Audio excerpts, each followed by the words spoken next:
Hello everyone, had to stick the Dirt Dauber in the shop to get some work done. The front and rear axle seals were leaking, so I had to get those replaced. And plus my gears were really starting to howl. For some reason, I thought I had 373 gears all along, but I really only had 321 gears. So I went ahead and upgraded those to 488 gears. And I also got some new brakes in the back. The fronts were okay. And then went ahead and bought the Super Chips Flash Cow 5. I got a refurbished one from Holly. Saved a bunch of money doing it that way, and it works great. And I want to thank Kevin from Kevin's Garage. He did all the work. I'm not sponsored by him, but he's a knowledgeable, good guy and did all the work, and I'm very pleased. Hey, Kevin with Kevin's Garage back again. Frequently asked questions video. This one's real short and sweet about axle seals.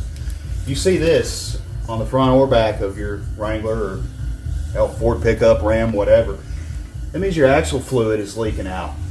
There's several different ways for this to happen depending on the vehicle, but on a Jeep, on a Dana axle, here's your axle shaft itself. You'll see this collar from the outside. This is just a debris shield to keep stuff from getting in this tube over here. And then as you come in, depending on the year model, there might be another couple more where you can see on this one where there's been a lot of goop and stuff get in there. This is mostly mud and sand and water. But eventually some of this will make it past. It'll hit these seals on the insides of the tubes in here, and the rubber will start to deteriorate. And whenever that fluid kind of comes on out the end of the tube and starts dripping down, that's your indication of that. Now I've seen some people want to seal it up on the outside so that nothing ever gets in the tube at all. Some people would rather leave it on the inside, so if their seals start leaking, they can know. I don't care either way. It doesn't really matter. If you're going through a lot of dirt and water, especially, or after the winter time, you need to be checking this differential fluid and see what its condition is, and change it more frequently, because check your owner's manual. I guarantee you're supposed to change it more frequently than you think you are. But that's it, just short and sweet, how axle seals work and what to look for. Thanks. Well, got the Dirt Dauber back, just now picking it up, and it's got 66,870 miles.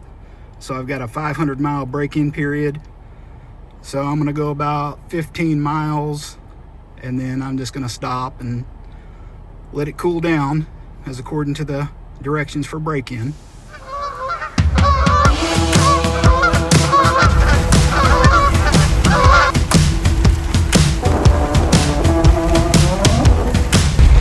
Well, it's the next day and I'm out slowly cruising around on the back roads and gravel roads, just letting the miles accumulate on the new gears.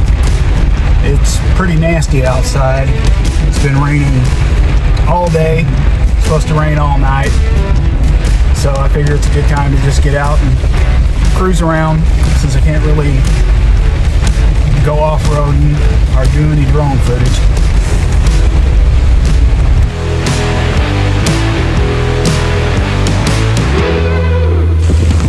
Yeah, it's cold and rainy out here. In 2024, we plan to hit a lot more events, like more Expo and any Jeep jams or four-wheel drive rallies or anything. So we'll leave a list up on our website and on Facebook and such. And if you're there, we hope to meet you. And if there's anybody in Northeast Arkansas or Southeast Missouri that wants to go out and hit some trails and get in some videos, hit me up. You don't have to have a Jeep. Just as long as you got four-wheel drive and can make it, we'd love to have you come along with us.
These next few clips may look like I'm just out off-roading, but these are average, typical roads in my area after a heavy rain. So I'm just driving around trying to build up some miles on the gears, breaking them in.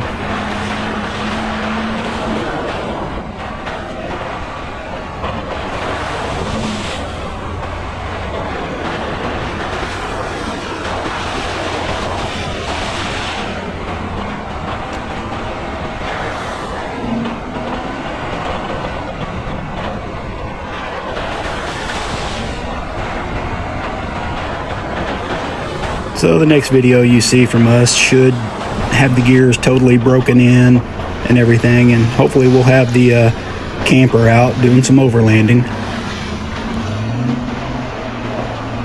So please like, comment, and subscribe, and we hope to see you out and about this year.